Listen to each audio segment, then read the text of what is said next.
The Seahawks hope to have their standout right tackle back in the lineup. Would it make sense to upgrade next to him at the right guard spot? One veteran that just hit the market might be a strong possibility. We're going to be taking a close look here on our Wednesday edition of Locked On Seahawks.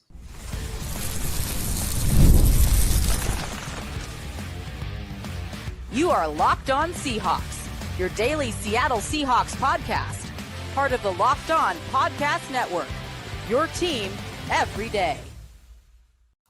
Greetings, 12. This is Corbin Smith, host of the Locked On Seahawks podcast, your daily Seahawks podcast, part of the Locked On Podcast Network, your team every day. Glad to be joined here on our latest installment of Matchup Wednesday by my co-host in crime, Rob Rang. And a special thanks to all the 12s out there, whether you're listening in Royal City, Washington, or Manchester, New Hampshire. We greatly appreciate each and every one of you for making Locked On Seahawks your first listen 5 days a week. We are drawing closer to a rematch at Levi's Stadium, Seahawks 49ers. We're going to dive into all the key matchups when the Seahawks are on offense and when they're on defense. Going against the 49ers team that has a lot of the same familiar faces, but will have a few new faces out there when the two teams battle at Levi's Stadium. This jam-packed episode is brought your way by our friends at FanDuel. New customers can place a $5 bet, and you'll get started with $150 in bonus bets if you win your first $5 bet. Visit FanDuel.com to get started.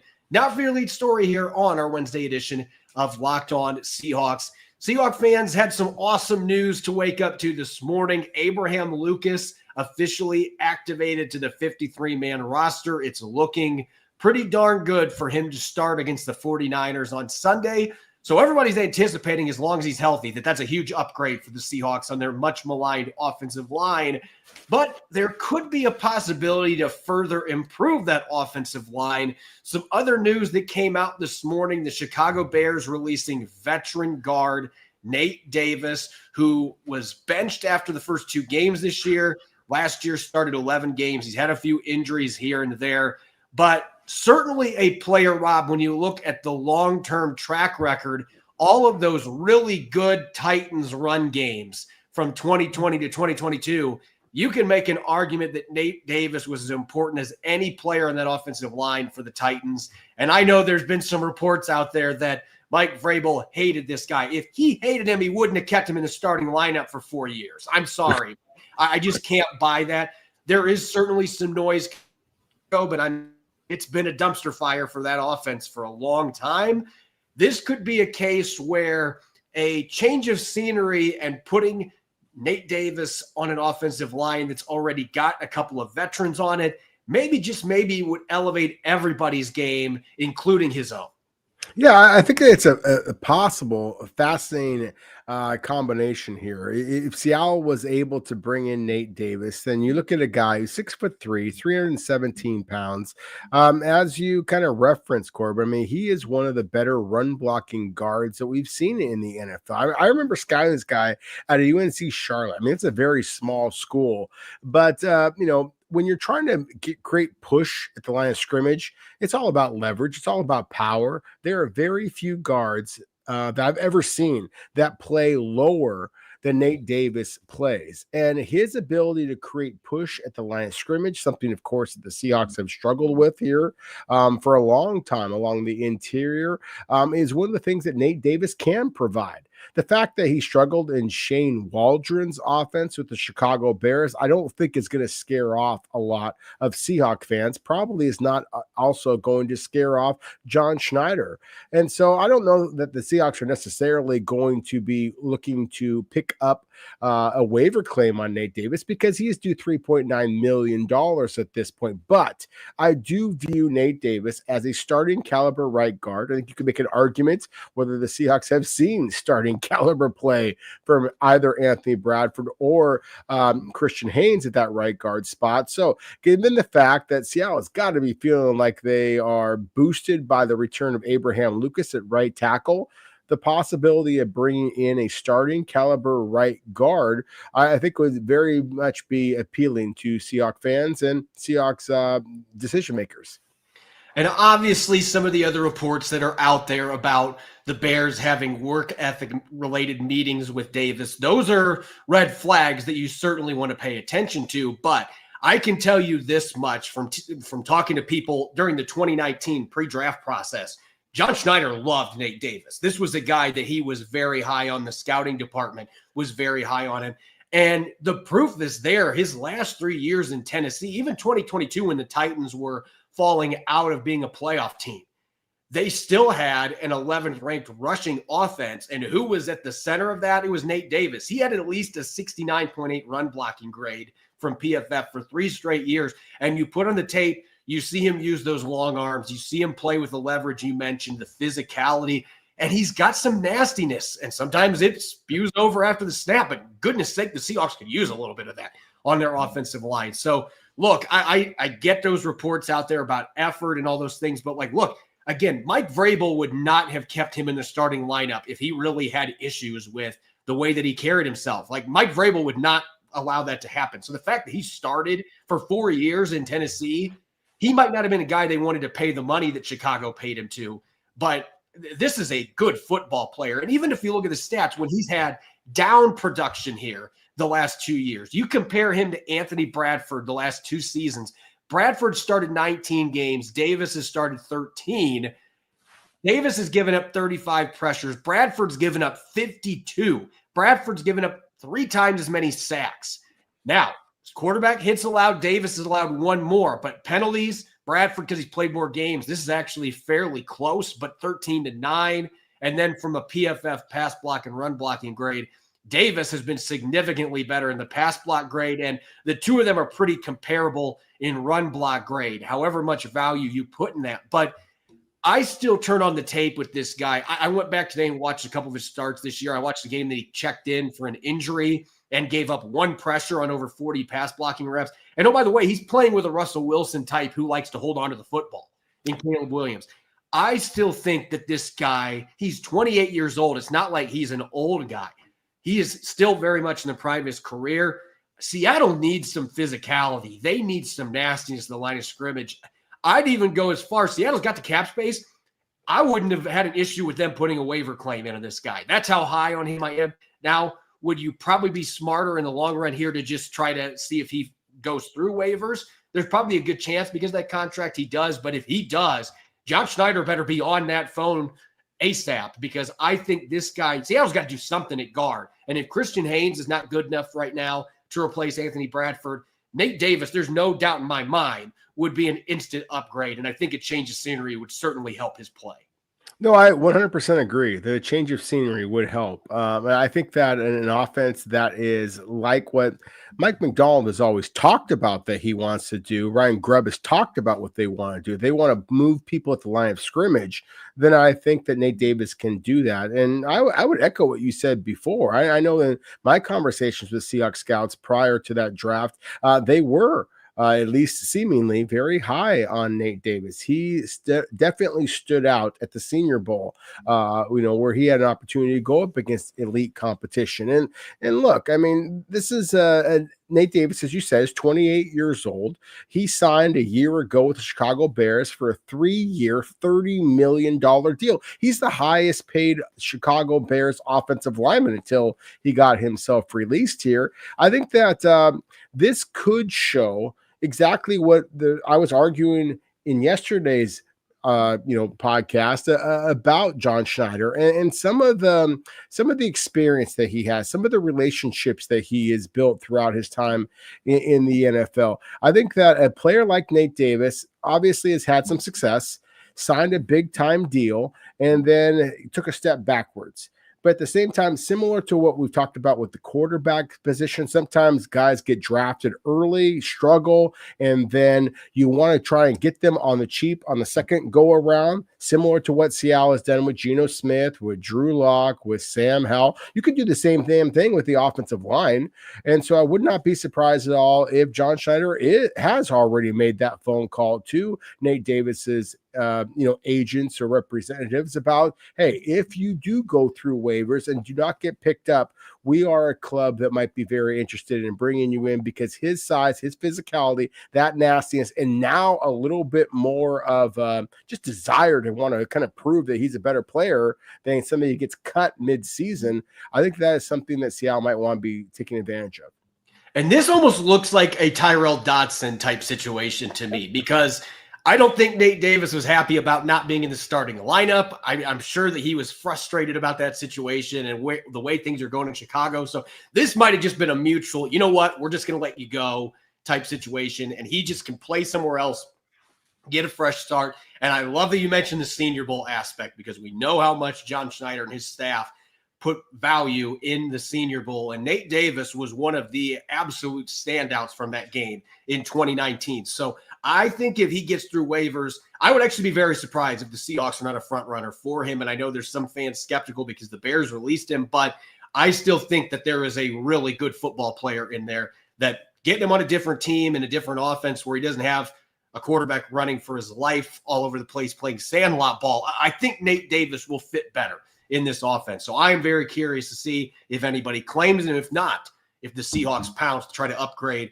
what would now be the weakest part of their offensive line, with Abraham Lucas now coming back at right tackle. When we return, it's Matchup Wednesday. We're going to take a deep dive into the Seahawks on offense going up against the 49ers defense heading into Sunday's rematch. Don't go away. You're listening to the Locked On Seahawks podcast.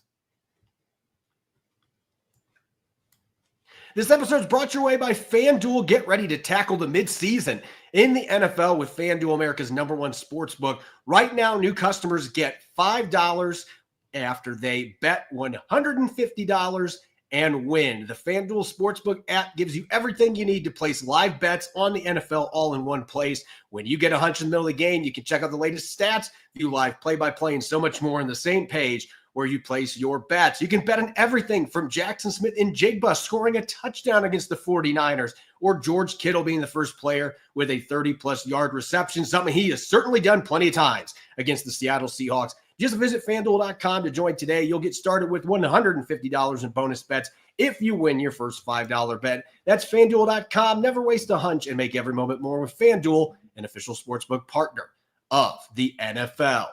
This episode's also brought your way by PrizePicks, America's #1 daily fantasy sports app with over 5 million active members.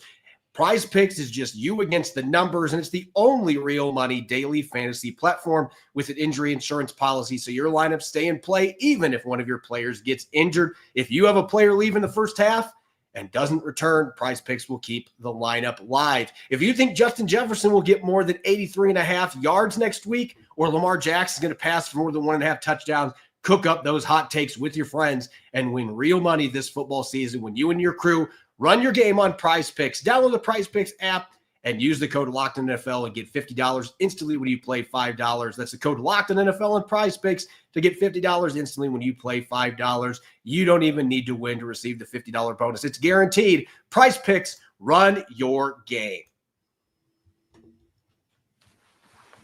Welcome back to Matchup Wednesday here on the Locked On Seahawks podcast. I'm your host, Corbin Smith. Glad to be joined, as always, by my co-host in crime, Rob Rang. And a special thanks to each and every one of the 12s who are listening in. Thank you, as always, for tuning into Locked On Seahawks 5 days a week as your first listen. We greatly appreciate it. For your second listen, don't forget the new Locked On NFL. It's twice a day. Get your morning NFL espresso with Tyler Rowland of Locked On Titans and our friend Tony Wiggins from Locked On Jaguars, bringing the heat in the second episode every day. That's Locked On NFL, all the insider analysis you can't get anywhere else. It's available on YouTube and wherever you listen to your podcasts. The Seahawks and 49ers bracing for their second matchup of the 2024 season, this time at Levi Stadium. Let's take a deep dive into the matchups. And certainly, Rob, there's going to be some familiar names. There's going to be some differences here, though, because of some of the injuries, particularly on the 49ers side of things. Looking from Seattle's offensive perspective, though, they get the benefit of getting one of their best players back for the first time this year. And I know, as you've said, it's not a soft landing, but Abraham Lucas does actually have a decent track record going up against Nick Bosa, including being the dominant player in the playoff game a couple years ago.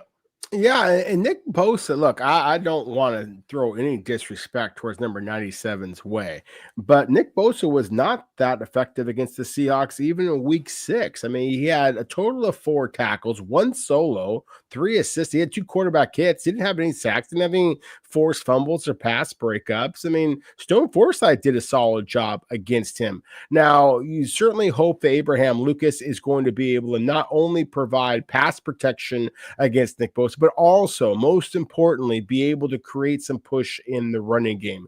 The Seahawks were absolutely abysmal when it came to the running game against the 49ers, even at home. 20 rushes for 52 yards in that first matchup. I do think that Abraham Lucas has to be a significant improvement, not only in pass protection, but also in the running game. That, to me, is where this game is basically going to be won and lost from the Seahawks offensive side of the football.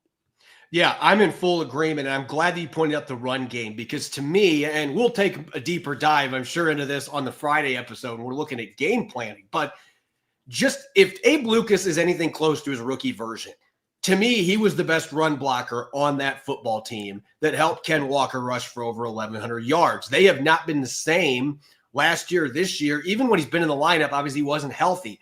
If he is healthy and he's playing with the punishing style that we know that he can play with and drive guys off the ball, cook up some pancakes, look, that is a game changer. If the Seahawks can run the ball some, that is a great way to keep Nick Bosa from getting after the quarterback and allow Geno Smith to get some play action opportunities. And this is a secondary that's had some busted assignments. So that would be, to me, the ideal game plan setup. But you've got to be able to run the ball. To me, Abe Lucas coming back, that could be a big difference maker. Now, we know there's going to be some rust to shake off, obviously, but still, I think even if Abe Lucas is like 75%, I think that this is an upgrade for this football team, particularly in the run game.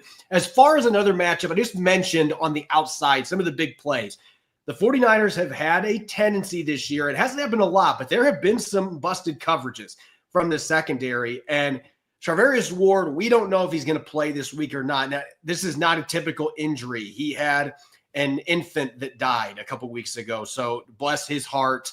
Our family certainly looking out for him. That's horrible news, but he has not returned to practice yet. So if Ward is not playing in this game, he didn't play last weekend with these things happening in his personal life. If he's not playing in this game, then Renardo Green, who's coming off of a tweaked ankle, you're going to have him starting at one of the cornerback spots. Suddenly the depth starts to get a little bit thinner at that position. You have to feel like a healthy DK Metcalf. He's now had 3 full weeks. He was a full participant in practice today, Rob. You get him with a now suddenly hot Jackson Smith and Jigba, and of course, Tyler Lockett. It feels like this has a chance to be an advantageous matchup, especially if they're able to run the football a little bit to create some of those downfield opportunities. Yeah, I think that, when you said before that Seattle's going to get one of their stars back on the field, I was kind of curious if you were going to be talking about Abraham Lucas or DK Metcalf, because, DK Metcalf, of course, is arguably Seattle's most dynamic player. And he certainly was the focal point of Seattle's passing game the first time that these two teams went against each other. As you mentioned, Charvarius Ward has been in and out of the lineup for some very understandable reasons. But DK Metcalf is one of those wide receivers that it really doesn't matter who is trying to block or trying to cover him when you have the size, speed, physicality that he possesses. But the 49ers did a spectacular job of slowing him down in that week 6 win, at Lumen Field. I mean, 11 different times Geno Smith tried to throw the ball towards DK Metcalf, and the 3 catches that he had all resulted in first downs. But again, there was 11 attempts in his direction. He only caught 3 of those passes for a total of 48 yards.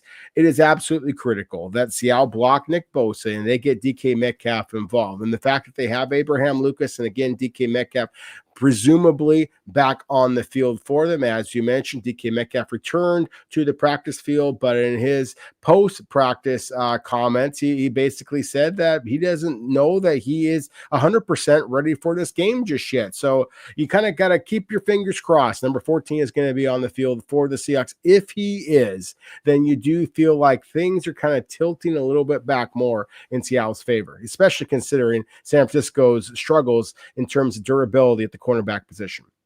And really, the really good news is that Metcalf actually made those comments before practice. And Mike McDonald said he was going to be limited. And then the practice report comes out and he was full. That seems like a really good story for the Seahawks. And we'll see what it means on Thursday. They might limit him on Thursday and make sure that he's ready to go for Sunday. But it seems to be trending in the right direction there. And kind of piggybacking off of Abe Lucas, the discussion we had a moment ago. The running back versus linebacker battle. Anytime you're playing the 49ers, you got to deal with Fred Warner, who, in my opinion, is the best inside linebacker in the entire NFL. The guy just makes play after play. He's outstanding in coverage. He can blitz with the best of them. 4 forced fumbles. I mean, the guy is a machine. The Seahawks tried to go after him a little bit last game, getting the running backs involved in the pass game. Ken Walker III, I believe, caught 8 passes in that game, but he didn't even get to 40 yards off of that. It was a lot of dink and dunk passes. A lot of them were just kind of that last resort type thing. I still feel like against this team, if you can find a way to get some of those quick passes to the running backs, that you can neutralize the effectiveness of the pass rush as well as the linebackers. Like, make Fred Warner have to run around some. Because if you look at some of the games they've lost, they were up 10 points or more in the fourth quarter.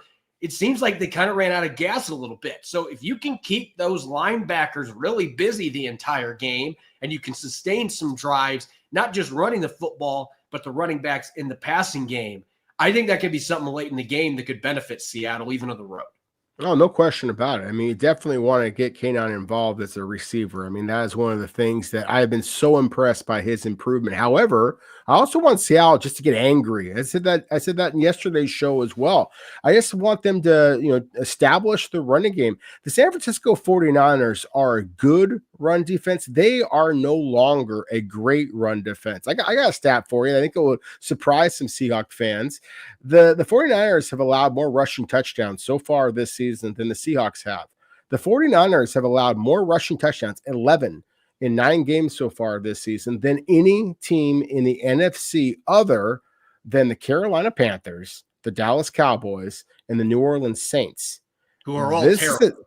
Exactly. This is a defense that is not as stout against the run as they were before. The loss of Javon Hargrave, who went down in a preseason injury, really kind of sapped some of the size and power of the San Francisco 49ers on the inside. It's one of the reasons why they made a trade themselves, bringing in Khalil Davis. Again, we talked about him briefly in yesterday's show, Corbin. So, again, I think that Seattle definitely needs to get their running backs involved in the passing game, as you mentioned. I also think that they need to just run the football right down San Francisco's throat. You want to reestablish who is the dominant team in the NFC West. You want to anger some San Francisco or Santa Clara fans out there at Levi Stadium, then seize the opportunity to be the more physical team. To me, if you want to win this football game, be the more aggressive team. Run your star running back. I know all the hype is going to be about their star running back, but use your star running backs as well to kind of even this game a little bit.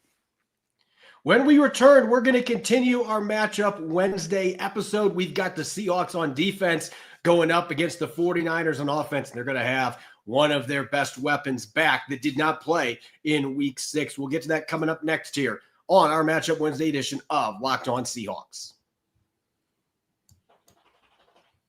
Seahawks fans, remember our great partner, Ultimate Pro Football GM? They're back, and they've added an amazing new game mode I need to tell you about. The game that has you step into the shoes of a football GM and lead it to glory now has a head coach career mode. So on top of getting to build your dynasty by drafting players, signing free agents, and hiring coaches, now you get to call offensive plays during games as well. Additionally, you'll dig the new tools you can work with, such as individual training camps and upgraded negotiation systems. This fun, realistic game just got a lot better. If you already have it installed, be sure to do an update so that you can try out the new mode. If you don't have it yet, download it right now. It's a must-have for all football fans. I love it, and I know you will too. Ultimate Pro Football GM is completely free. It has no ads, 100% playable offline. Play on the go as you want and when you want to. And here's a special offer for our Locked On fans. Use the promo code LOCKEDONNFL, all caps, inside the game store to receive a free boost to your franchise. Make sure to get it, as this perk will jumpstart your play and give you the advantages you'll want in creating a dynasty. To download the game, just visit ultimate-gm.com. Again, that's ultimate-gm.com, or look it up in the App Store. Ultimate Pro Football GM. Start your dynasty today.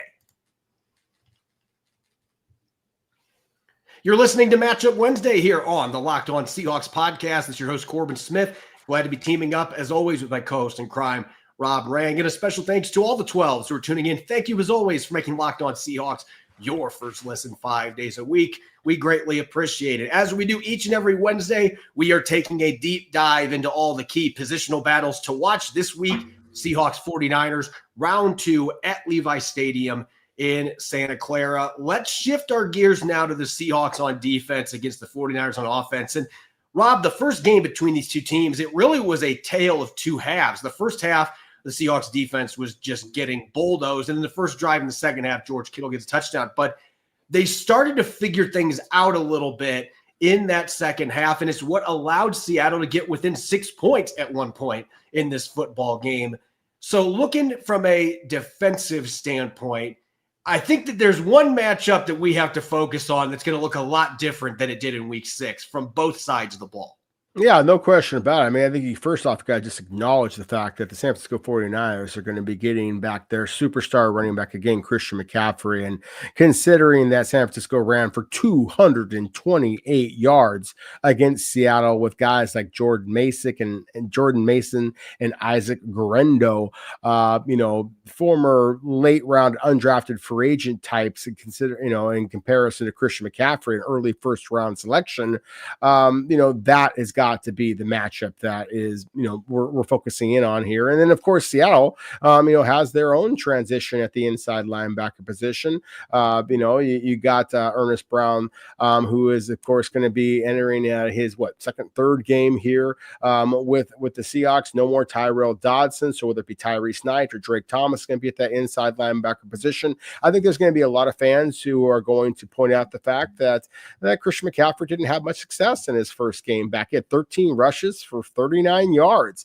He also had 6 catches for another 68 yards. And that, to me, is the biggest area of concern for the Seahawks. Look, I have confidence that Seattle's interior defensive line is going to be able to hold up a little bit better in the run game than perhaps they did in the first half of that Week 6 loss at Lumen Field. However, I also think that you have to be kind of cautious with your expectations about what especially a rookie inside linebacker and Tyrese Knight might be able to provide the Seahawks, especially matched up one-on-one against Christian McCaffrey. It's why I said before, I'll say again, I would not be surprised at all if you see a fair amount of Drake Thomas out there just because of his awareness on the football field and what he might be able to help slow down Christian McCaffrey in terms of the passing or the receiving game.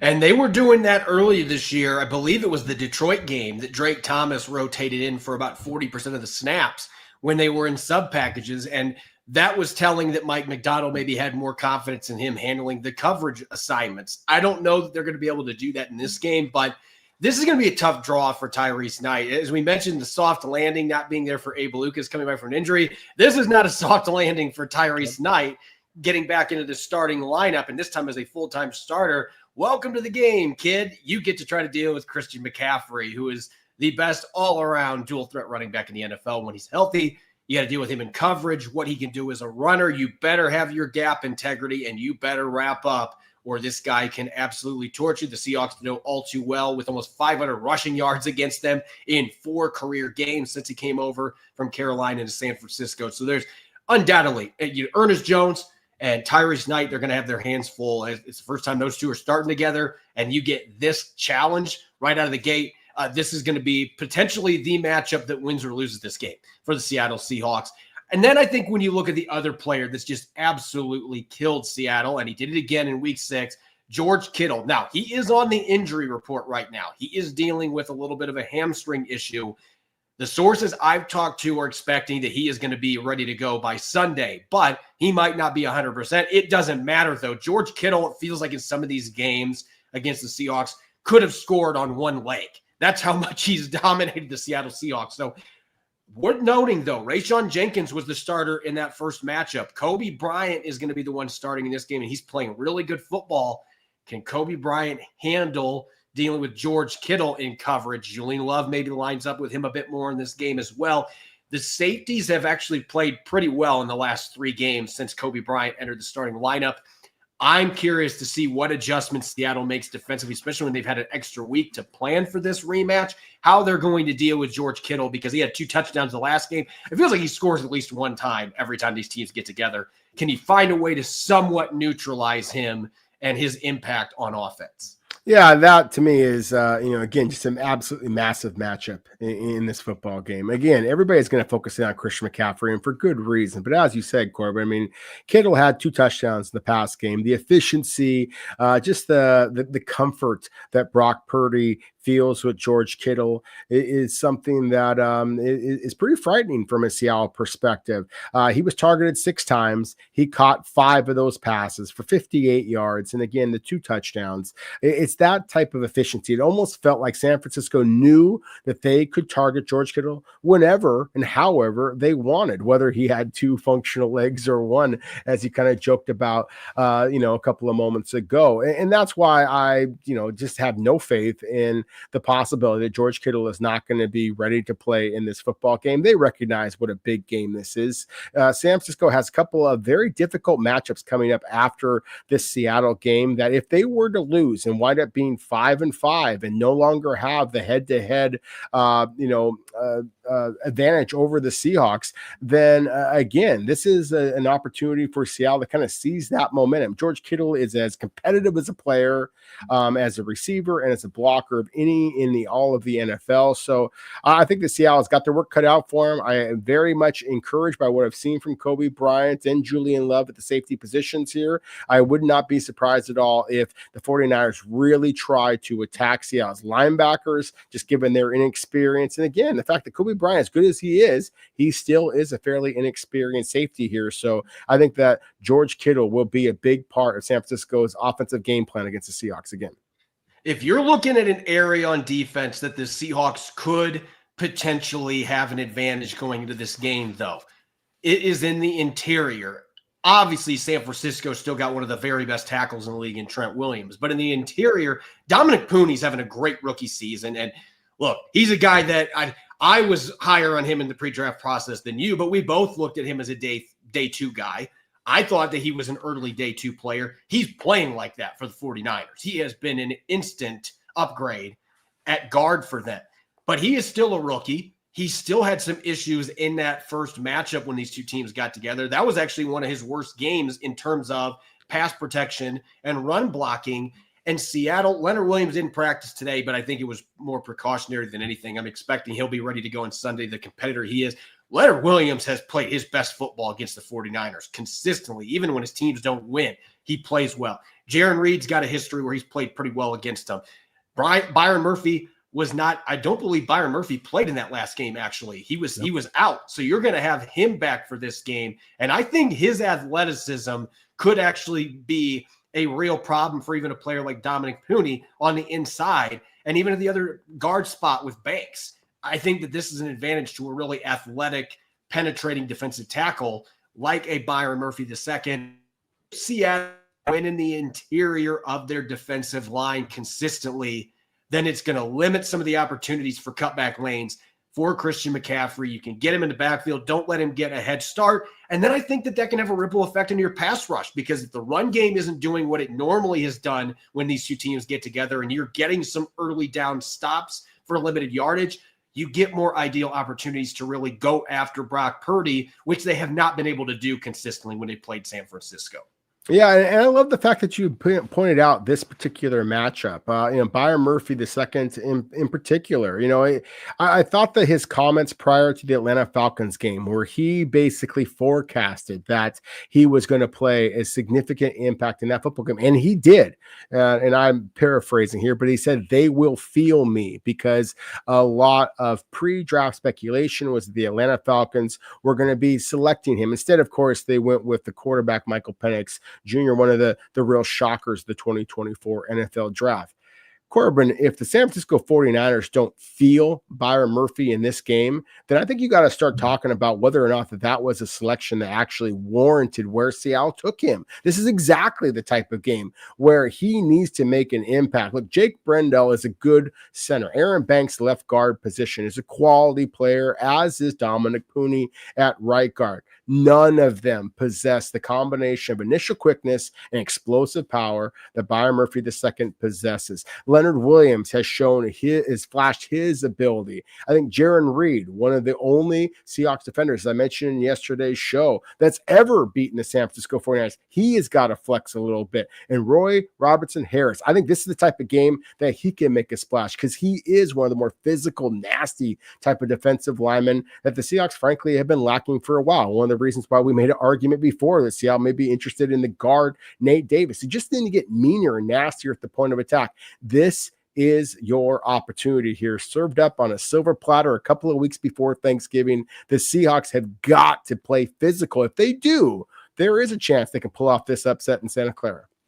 As always, you can follow me on X and Blue Sky. That is the new platform that I am using exclusively for game day. You can follow me at Corbin Smith NFL. You can follow Rob at Rob Ring. Make sure to subscribe to Locked On Seahawks on YouTube and wherever you listen to your podcast to make sure you don't miss a single episode. Coming up tomorrow, it's round 2 of Crossover Thursday with the Locked On 49ers gang. We're going to take a deep dive into all the key storylines, more talk on matchups worth watching on Sunday, and much more. Make sure that you're listening in. That show will be dropping bright and early live on YouTube as well as our other platforms. Enjoy the rest of your Wednesday, and thanks for listening in. Go Hawks.